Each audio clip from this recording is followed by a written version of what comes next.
is it that I need to change about myself that would lead me to a more abundant life? This is a practical process that transcends the person who. Hello and welcome to the Pacific Channel, where you learn about the law of attraction, how to manifest anything you want, meditation, and more. In this video, Dr. Joe Dispenza talks more about the definition of worthiness. Basically, he talks about 5 things. See if you can figure out what those 5 things are. He also talks about a woman from Panama who was diagnosed with cancer. She never went to one of his workshops, but she read the book Breaking the Habit of Being Yourself, and Dr. Joe tells her amazing story of recovery. And then he also talks about a doctor who is diagnosed with cancer and her amazing story of recovery, where her doctors were baffled at how she healed herself. In both of these stories, it's about feeling worthy by taking action and showing up for yourself and believing in yourself and your future more than the past. Without further delay, let's listen to Dr. Joe. So there reaches a point where when people, get beyond the blame in their life that something bad happened to them and really they feel worthy now that they should get it, but they don't really want to have to work for it, or they feel entitled that because of whoever they think they are, that's worthy. That's not worthiness. In fact, it's something beyond that. It's beyond our own importance, our own exclusivity. It's really about overcoming the resistance that the body tries to keeps us in that state of known. So when I see a community of people actually start breaking through and disentangling from those programs and overcoming those emotions and no longer complaining and no longer feeling sorry for themselves, and they give them numerous opportunities to overcome themselves and come up against themselves, and they keep showing up.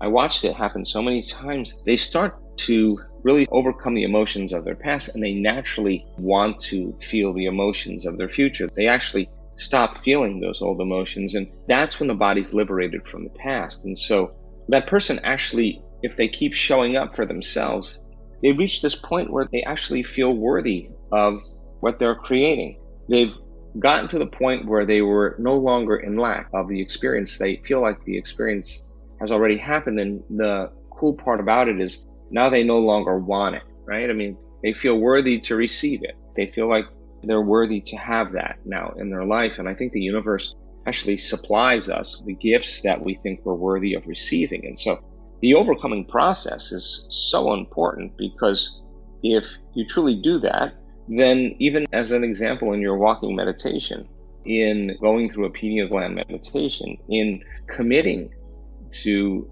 doing the work on a regular basis, I think if that happens enough times, you keep showing up for yourself, you start feeling really worthy in your life, and you actually don't need that experience any longer. And that's the moment that things start to get wonderful in our lives in so many ways. And so the story we tell ourselves about our lives based on our past is the story of the past. The person who's showing up every single day doing their meditation, they're believing in that future more than they are believing in that story of their past. They're actually showing up saying, I am a creator, and I am going to make the assumption that if I change my energy, if I change my thoughts and feelings, if I practice this process and I show up, then I got to believe in that future and I got to believe in myself. And so in our own daily lives, when we stop doing the work, then on some level it must mean now that we don't believe that that reality is actually possible, or if we believe it's possible, we don't believe it could happen to us anytime soon. So I think it's so important when you get beyond the thoughts that say, it's too cold outside, or it's too early, or it's raining, or my bed is so comfortable, I think I'll do my meditation laying down in my bed, or my back hurts, I just can't get my groove on today, or I have too much to do. These are things that people tell themselves. I really don't have time today, I'll start tomorrow. These are the things that keep us from the experience of exactly what we want. And I think there's so much decision making that has to take place on a regular basis if you're truly interested in being worthy to receive. And unfortunately, it comes from really practicing it over and over again, that you've experienced it enough times in your mind and you felt it enough times in your body that the biology reflects that you're actually in a different reality. You're in a different environment. You're in a different body. And we have data to actually support that. And so when the person gets up in spite of those thoughts and they make a decision in a specific way that they truly want that future more than those thoughts that they think on a regular basis, they're overcoming programs. That's what they're actually doing. They're getting beyond their programs. And even if they miss a day of meditation, they wouldn't say, I failed, or it's not going to work now, or I'm going to miss another day, or I feel bad. They get right back in the game there. And that's another expression of worthiness. And you keep showing up and you master that fear of the unknown. You master that resistance that keeps you kind of in that same state.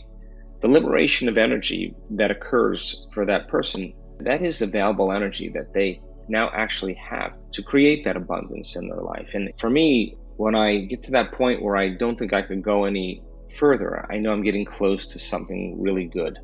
If I just went one more time, or if I was curious enough to see what was beyond whatever it was that was preoccupying my mind, and make it less about the mystical experience, less about the abundance, less about the healing, and more about your execution or your ability to change. You know, people that heal in this work, it's no longer about their healing. The people that truly heal in this work, it really is about what is it that I have to change about myself in order to heal? What is it that I need to change about myself in order to have the mystical experience? What is it that I need to change about myself that would lead me to a more abundant life? This is a practical process that transcends the person who feels unworthy, because the unworthy person is saying, why hasn't it happened yet in my life? Because they're not in that state where they actually can receive it. So we saw two people in the last two events. One woman in Panama on the stage. She never came to a week-long event. She never watched the progressive or intensive workshop. She was diagnosed with cancer, and then she had a very serious autoimmune disease that went with it, and then 3 more additional diagnoses were given to her. And of course, she felt really sick. She was compromised in her own mobility. She had a lot of organ problems. They were going to give her a liver transplant. And she just said, wait a second, wait a second here. There's got to be some other way to do it, right? There's got to be some other way. But before I decide to get a new liver, let me just see if I'm missing anything, because I'm a young person. I don't know if this is the right choice for me. She read Breaking the Habit, and she went for, I'm pretty sure it was 21 weeks of doing her meditation. It was a decent amount of time every single day. And she understood that if she could change herself, if she could truly change herself, that there should be some change in her health. That's how she reasoned it. And she practiced the meditations every single day, wanting to get better at the process of not going unconscious. And she said showing up for herself every single day started to make her really believe that it was possible. She was actually believing in that possibility. That's how it actually happened, because she kept showing up in that belief it was possible. So every day, 21 weeks, at the end of 21 weeks, she said, I can tell you the exact moment in time that I knew that I was changed. I knew it. I knew what it was going to do to my body. She was in that state of worthiness where she had a huge shift. She felt it and she knew it. And of course, all of her values returned back to normal. All of her symptoms went away. All of her diagnostic scans and everything changed. Complete transformation in that person.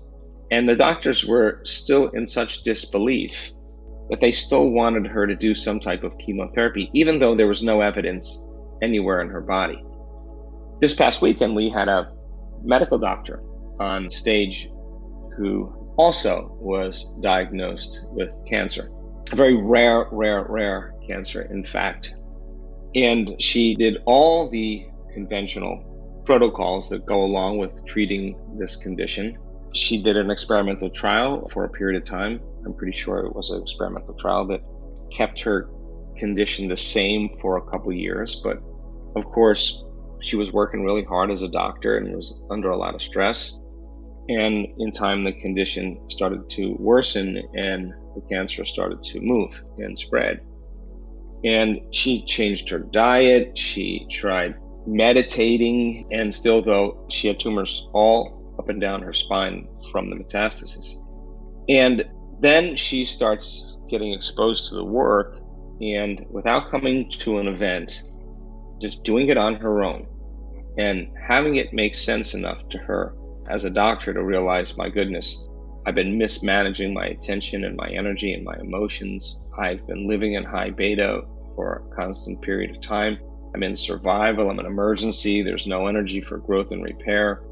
I'm saying a lot of thoughts to myself that I'm believing that are making me sick. They're making me sicker. And it all made sense to her. And she did her meditations every day. In fact, she admitted that some days she did them twice a day. And the only reason that she started to do them twice a day is because she came up against the belief that she didn't think she could heal. She actually didn't think that she could heal from this condition based on her educated mind, based on what the doctors told her, based on looking at the values in the tests, based on her progression up until this point. She came right up against the belief like, oh my God, I actually don't believe that I could heal. I'm not sure that I actually believe that I can. Now, this is a big defining moment for whether the person becomes worthy to heal or not. So she shows up every day, does her meditations in the mornings and then again in the evenings. She's catching herself defaulting in her waking day, and she's working in her meditations to change her response to the people and conditions and the circumstances in her life, because she understands if she doesn't change her response, she's not going to change. And nothing changes in our lives until we do change. So the act of showing up every day creates her to be worthy to be healed. And of course, it wasn't like our meditation was any special meditation. What it really meant was that she understood that she had to change.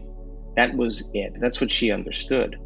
So then she starts practicing her response to the problems and conditions, catching the thoughts about her current life, all these reasons why she should feel certain ways.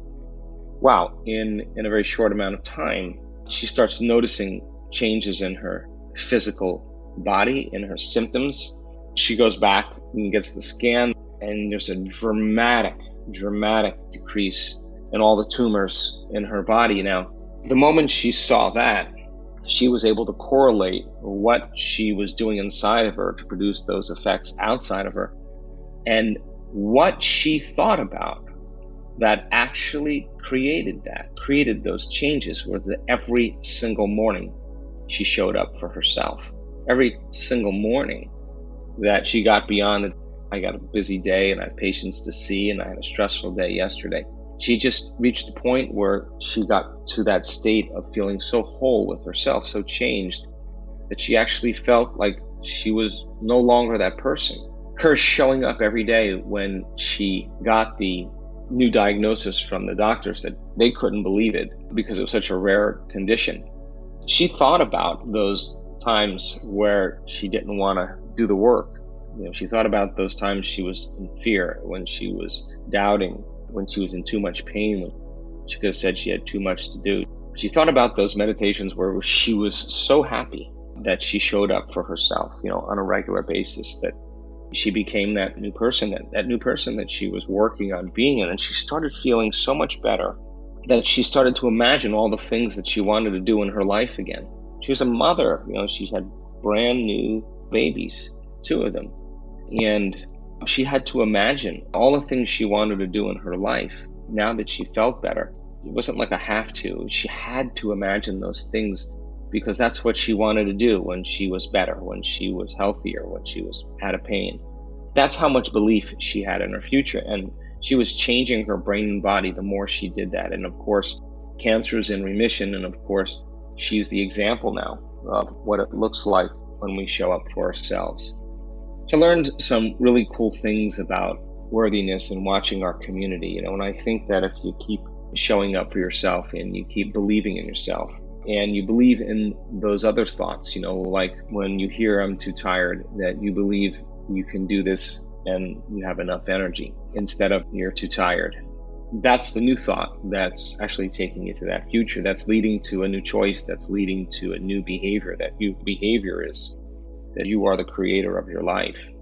And if you believe that, then you got to behave as if that's the truth. And that means you got to actually take time to create. And you got to remember and not forget. And then, of course, it makes sense then that to become that person means that you'd have to practice overcoming the other person to become this person. And to become it means to feel like you are it, to feel worthy of that future, to feel not in an arrogant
or a self-centered way, but it was so worth it.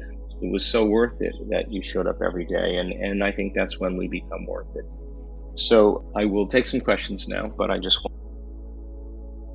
So, what is worthiness? What are the traits? Did you identify all 5 definitions? Number 1, it's about overcoming resistance in the sense of overcoming your negative thoughts and feelings. Number 2, it's about no longer feeling like you're the victim. When you feel like you're the victim, you're going to attract the same thoughts, feelings, circumstances, places, and events to support that victimhood feeling.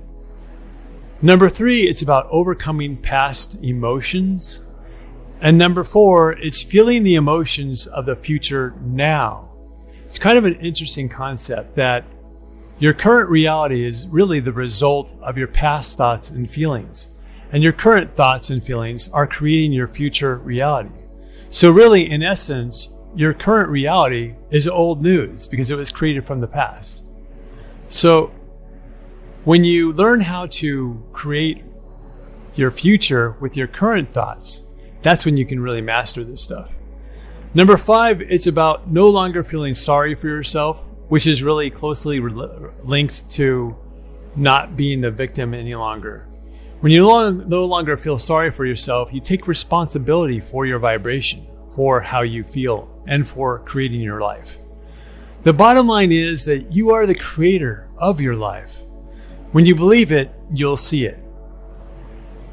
If you like this video, please like and subscribe if you haven't already done so. And now, go take control of how you feel and how you think, and go create a great day or night.